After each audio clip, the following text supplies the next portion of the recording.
Olá, tudo bem? Vamos lá, vamos para mais uma aula de zoologia, nossa 70ª aula, né? Hoje nós vamos falar sobre a classe Insecta, sobre o sistema reprodutivo ou a forma de reprodução dos insetos, né? Os insetos apresentam um ciclo vital relativamente curto, então o tempo de vida dos insetos é bastante curto, então com isso eles precisam de um sistema reprodutivo mais eficiente, né? Mais rápido, mais que tenha melhor performance, melhores resultados, né?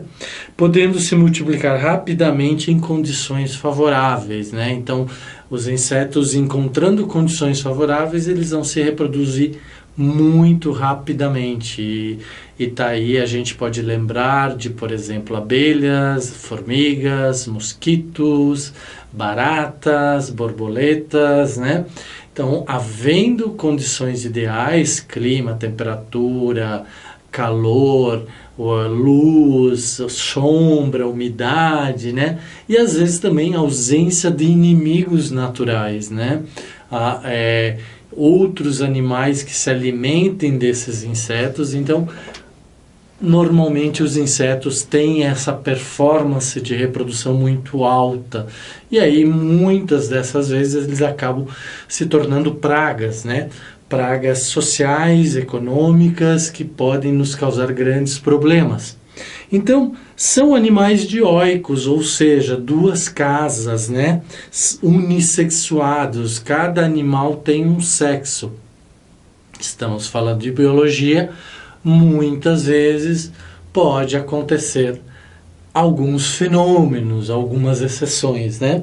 O macho e a fêmea geralmente apresentam dimorfismo sexual. O que significa isso? Além da sua forma sexual ser diferente, eles apresentam cor diferente, tamanho diferente, né? Muitas vezes é a cor, a forma, o movimento de um para com o outro que causa a atração ou a atratividade entre macho e fêmea, num processo, num ritual de acasalamento, num ritual de conquista para acasalamento, né? Muitas vezes isso não acontece, mas a grande maioria sim, das vezes, né? Ou seja, é possível distingui-los externamente. Então, se você pega uma borboleta macho de uma espécie, normalmente a fêmea é diferente. Você pega um besouro, normalmente o macho é diferente da fêmea, seja por tamanho, seja por cor, né? Tá? E por comportamento também, né? O macho apresenta 2 testículos situados acima do intestino, ambos ligados a ductos deferentes longitudinais que se unem ao órgão copulador, o pênis, né? Tá? A fêmea possui 2 ovários onde são produzidos os óvulos. Os ovários se ligam a um oviduto e os 2 ovidutos unem-se à vagina. Então, se a gente imaginar o nosso aparelho reprodutor masculino do homem, né, e da mulher, nós vamos ver que há uma certa semelhança, né? Então, nós homens também temos 2 testículos, temos 2 canais deferentes que vão se unir ao nosso órgão copulador, que é o pênis, né?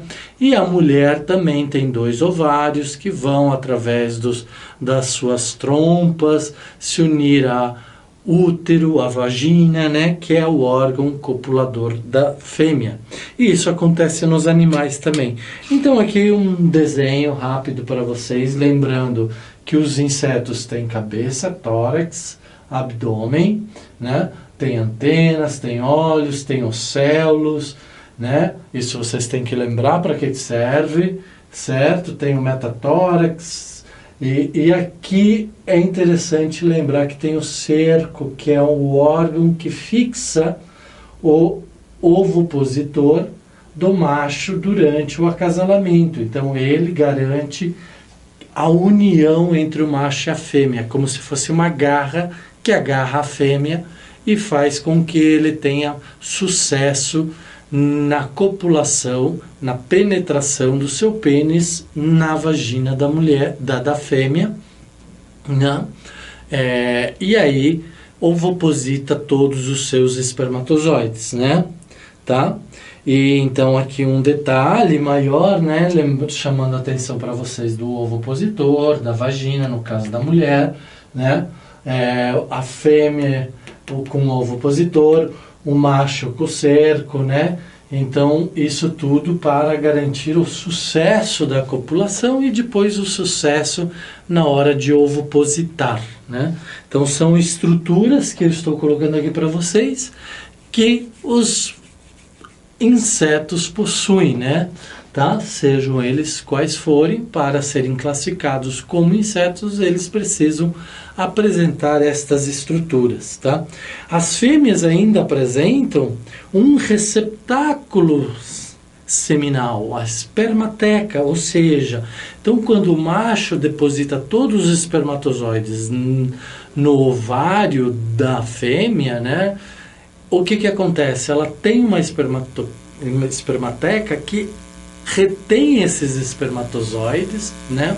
E mantém-os vivos, mantém-os ativos, e ao longo do seu tempo vai liberando esses espermatozoides para que eles fecundem os óvulos e gerem ovos para gerar seus descendentes, tá? Onde então os espermatozoides são recebidos durante a copulação e são armazenados. A reprodução inicia-se com a cópula, né? O macho introduz o pênis na vagina da fêmea, ejacula e os espermatozoides migram para a espermateca. Então, o macho introduz o pênis na vagina da fêmea, ejacula os espermatozoides que migram para a espermateca e ali ficam armazenados e são liberados pela própria fêmea ao longo de um ciclo para fecundar então os óvulos que a fêmea vai produzindo, né? Tá? Então aqui eu coloco uma figura para vocês da forma da espermateca e da forma do útero, né? Então elas estão bem próximas. Os óvulos descem pelos ovidutos e ao passarem pela espermateca são fecundados pelos espermatozoides. A fecundação é interna. Em alguns insetos, a porção do abdômen da fêmea forma uma projeção, que é o ovopositor, que eu já mostrei para vocês, que perfura o solo, frutas ou mesmo outros animais para introduzir os ovos. Então, aquele ovopositor, conforme a espécie, ele tem uma função, né? Ele é afiado, né? Então, ele parece uma agulha, para quê? Para furar a superfície da onde a fêmea vai ovopositar, seja num solo, seja numa fruta, seja numa casca de uma árvore, né? Seja até em nós mesmos, humanos, muitas vezes alguns insetos fêmea ovopositam, né? Então nós conhecemos aí o problema do berne, né? Da mosca do berne, e assim sucessivamente também outros insetos fazem com outros animais e outros locais onde se pode armazenar os ovos para que eles se desenvolvam, para que o embrião se desenvolva e aí então eles sejam lançados ou venham à vida, né? Tá? O desenvolvimento dos ovos pode ser direto, sem larvas, ou indireto com larvas, né? A gente já viu isso em outras espécies, em outras classes. Nos insetos, a mesma coisa. Alguns insetos têm uma fase larval e outros insetos não têm esta fase larval. Durante o desenvolvimento, a maioria dos insetos sofre metamorfose, mudança gradual do seu corpo, né? Exemplos claros e clássicos são larvas que se transformam em pupa e que depois se transformam em borboleta, feias ou bonitas, mariposas ou seja o que for, né? Então, essa é a metamorfose, mas isso também acontece com outros insetos em outros níveis. Então, dependendo do grau da metamorfose, eles são classificados em ametábolos, hemimetábolos ou holometábolos, né? ametábulos são os insetos que não possuem fase larval, não possuem metamorfose. O desenvolvimento é direto, sem fase larval. Então, ametábulo. Isto é, os insetos que eclodem do ovo têm forma semelhante à adulta. Exemplo, traça, lepisma da ordem Tissanura. Então, as traças, né? As traças, elas não têm fase larval, então o ovo já sai com uma forma de traça, na forma da traça, que só se desenvolve, se torna maior, né? E com isso, então, não tem metamorfose, é um inseto dito ametábulo, né? Sem metamorfose, sem fase larval. Já moscas, né? Borboletas e outros insetos, a grande maioria dos insetos possui fase larval ou metamorfose.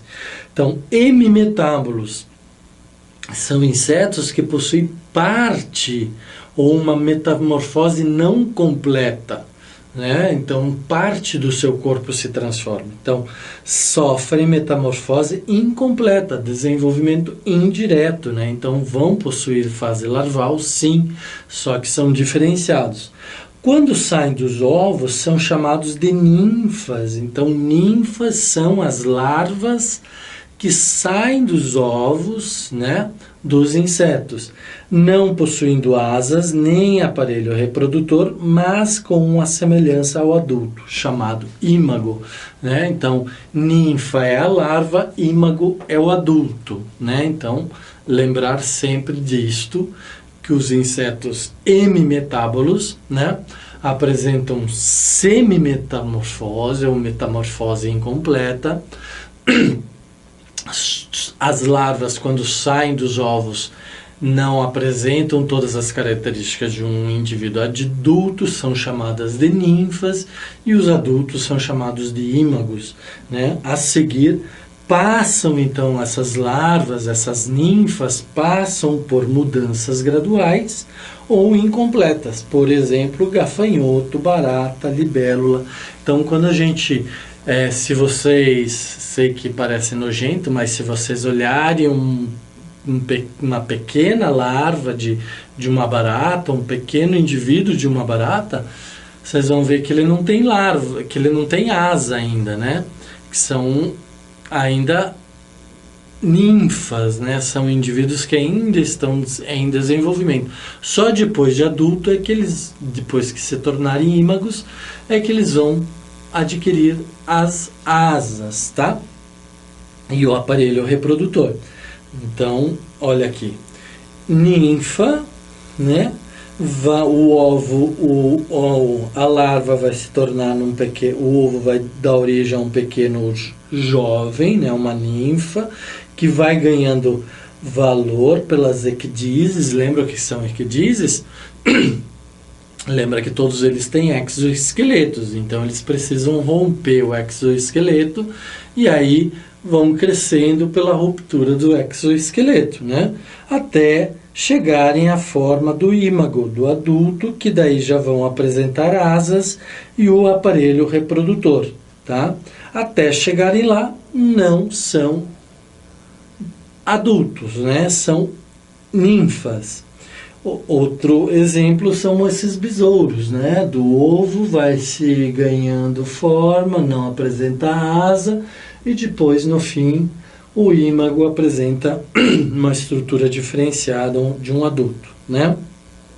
Holometábulos são insetos que fazem metamorfose completa, desenvolvimento indireto, tá? Então, metamorfose total, né? Nós estávamos falando antes de metamorfose semi-completa ou incompleta, agora nós estamos falando de metamorfose total, que é o exemplo das borboletas. Uma larva se transforma num indivíduo totalmente diferente, né? Então, uma larva é bem diferente de uma borboleta. Um gafanhoto não. Um gafanhoto, ele não tem partes do indivíduo adulto, né? Nesse grupo do ovo eclode um pequeno organismo em forma de verme com corpo segmentado, sem asas, sem olhos e que pode ou não apresentar pernas, que são as larvas, né? Larva jovem, larva final, que vai gerar a pupa, que vai gerar o indivíduo adulto, neste caso uma mariposa, que vai defecar novos ovos e assim vai tornar o ciclo reprodutivo contínuo, né? Tá certo? Então, ametábulo não tem fase larval, não tem metamorfose. Hemimetábulo, fase larval, possui fase larval, mas a metamorfose é incompleta, ou seja, as ninfas têm características ou semelhança aos adultos, aos ímagos. Holometábulo, fase de metamorfose completa, o indivíduo, a ninfa, o indivíduo que eclode do ovo é totalmente diferente, vai se desenvolver, né? Então, uma larva começa pequena e vai se transformar e depois vai virar um outro indivíduo, né? E depois vai entrar em fase de pupa, né? Que é esta fase aqui, onde há um encolhimento, um recolhimento, para que se transforme num outro indivíduo, tá? Então, normalmente os autores de perguntas, de testes, eles gostam de fazer algumas brincadeiras nesse sentido para ver se vocês entenderam o raciocínio. Então, vocês têm que entender este raciocínio, tá? Então, após sucessivas mudas, a larva se transforma em pupa, né? Mais empregado para moscas e mosquitos, ou crisálidas, para borboletas e mariposas. Então, pupas a gente fala para moscas e mosquitos, né? Que se fixam numa superfície e ali o indivíduo adulto vai se desenvolver e vai se transformar no ímago ou na forma do ímago.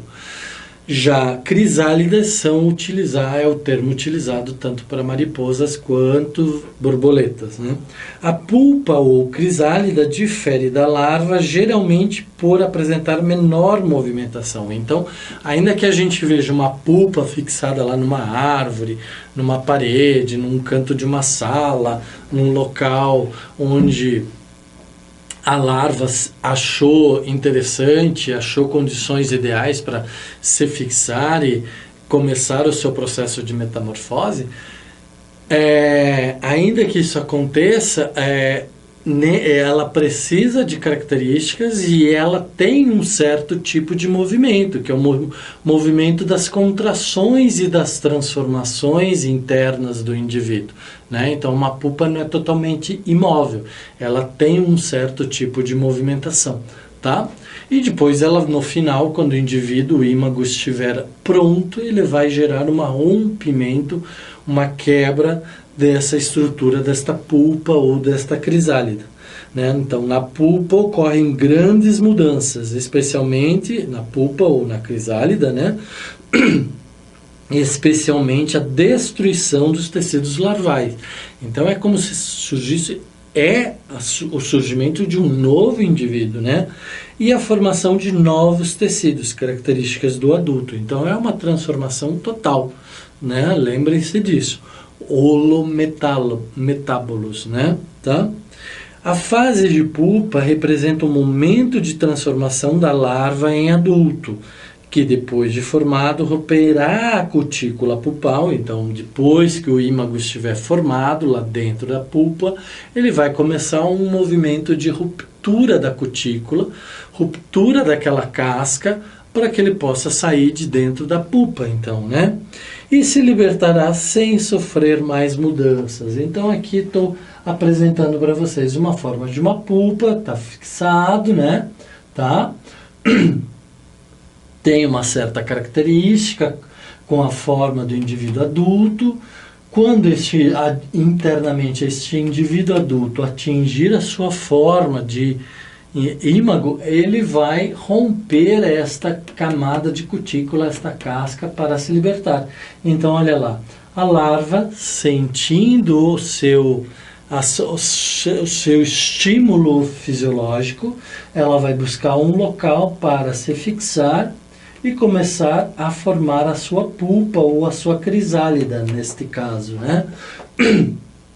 Essa crisálida vai permitindo que o indivíduo lá dentro tenha uma mudança total nos seus tecidos, destruição dos tecidos, e agora vocês entendem aqueles processos de citologia, né, da fagocitose, dos lisossomos, todas aquelas mudanças, aqueles processos de absorção dos resíduos das células ou da formação de novos elementos. Então isso tudo conta nesse processo. E externamente ela vai se endurecendo, vai se escurecendo aqui, como a gente está vendo nesse exemplo, né? Tornando uma cutícula, fazendo uma cutícula mais forte para proteger esta pulpa. E depois ela vai, quando o indivíduo estiver pronto, vai romper. Isto pode ser uma ruptura longitudinal ou transversal, né? E aí vai dar liberdade ao novo indivíduo adulto, o ímago, né? Neste caso, nós estamos falando de um holometábolo. Mas nós vimos aí o exemplo do gafanhoto, né? Que é um hemimetábolo, né? Tá? Sistemática. Os insetos pertencem a uma classe muito numerosa. Isso a gente já viu, que a classe dos insetos é uma das maiores classes de espécies existentes no planeta, né? O quadro a seguir ilustra as principais ordens da classe de insetos. As ordens estão separadas de acordo com a forma de metamorfose. Então a gente diferenciou estes grupos de insetos de acordo com a forma de metamorfose. Esses são ametábolos, hemimetábolos ou holometábolos, né? Então, hemimetábolos possuem ninfas, ordem Orthoptera, né? Barata, grilo, gafanhoto, bicho-pau, né? Ordem Tissanura, lacraia, ordem Isóptera, cupim, térmita, siriri, ordem Anóplura, libélula, traça, ordem Anóplura também, chato, piolho, né? Traça de livro. Aqui, desculpa, estou falando de ametábolos. Ametábolos são ordem Tissanura, que são as traças, tá? Então, ametábolos, as traças, né? Não possuem metamorfose, traça de livro, traça de roupa, tá? Este é o exemplo mais fácil de compreender. Hemimetábolos são aqueles que possuem ninfas ou metamorfose incompleta. E aí nós temos então a ordem Orthoptera, Demaptera, Isóptera, Anóplura. Temos a ordem Anóplura aqui com outro tipo de inseto. Hemiptera e Homóptera, né? Tá? E nos holometábolos que possuem larvas, né? Ordem Lepidóptera, que são as borboletas e as mariposas. Ordem Diptera, que são as moscas e os mosquitos. Ordem Siphonaptera, Suctorida, né? Bicho do pé, pulga. Ordem Coleóptera, joaninha, vagalumes, besouros. E ordem Hymenoptera, formiga, vespa, abelha, né? Então, todas estas ordens, então vocês precisam lembrar, memorizar, gravar estas ordens, estes insetos, né? Que possuem, então, diferentes comportamentos nos seus estágios de desenvolvimento. Isso a gente chama de sistemática de classificação dos insetos, da classe Insecta, né? Então, nós temos o filo dos...